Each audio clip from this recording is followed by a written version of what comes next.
Bonjour à tous, alors je vous présente ici une lampe de placard. D'abord au niveau des dimensions 22 cm 5 de long, 4 cm de large pour seulement 9 mm d'épaisseur. C'est quelque chose de très fin. Alors elle est livrée avec deux plaques métalliques équipées d'un adhésif à l'arrière, on va y revenir, et d'un câble USB-A vers USB-C pour pouvoir recharger la batterie intégrée à partir d'un chargeur 5 volts USB type smartphone ou tablette. Alors, au niveau des fonctionnalités d'abord, le dos de la lampe est aimanté, donc vous pouvez la placer directement sur toute surface métallique, réfrigérateur, des étagères métalliques d'un atelier, comme vous le souhaitez. Si vous voulez la placer sur des surfaces qui sont non métalliques, par exemple dans un placard, eh bien il vous suffit de coller les plaques métalliques à l'aide de l'adhésif à l'endroit souhaité et de venir simplement placer la lampe dessus. Alors bien sûr, on va le mettre dans l'autre sens pour qu'elle soit invisible. Et ceci vous permettra donc de démonter votre lampe à l'endroit voulu. Et quand le moment est venu de la recharger, simplement de la détacher de l'endroit où vous l'avez placée. Pour la recharger et la remettre en place facilement ensuite. Vous voyez, les plaques tiennent très bien. Alors à noter que vous avez même au milieu des plaques un petit trou pour une vis si jamais les adhésifs venaient à ne pas tenir sur des surfaces non adaptées.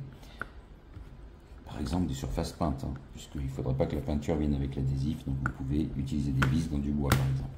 Alors au niveau des fonctionnalités, ici vous avez 4 LED qui vont vous indiquer le niveau de charge de votre batterie. Ici vous avez le détecteur de mouvement et de luminosité. Ici, vous avez le bouton à 3 positions, off, arrêté, on, lumière allumée en permanence, et auto pour le mode détecteur de mouvement activé.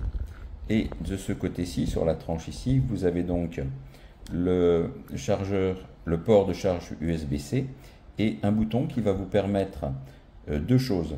En le tenant appuyé, de faire varier la luminosité, et vous relâchez quand vous êtes satisfait. Et en donnant des petits coups, de changer la colorimétrie parmi les 3 choix possibles. Alors, je vous montre. Ici, je mets sur On, c'est allumé en permanence. Vous avez le niveau de batterie indiqué, donc je suis entre 50 et 75%.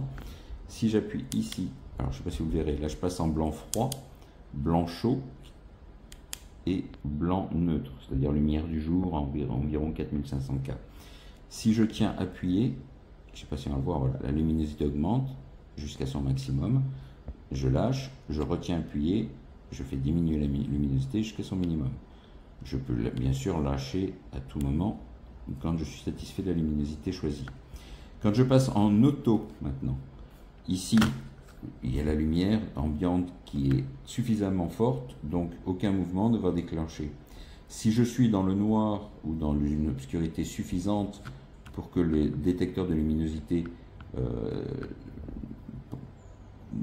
juge qu'il n'y a pas assez de luminosité ambiante, et bien dès qu'il y aura un mouvement détecté, la lampe va s'allumer et restera allumée pendant une 20-30 secondes après l'arrêt des mouvements.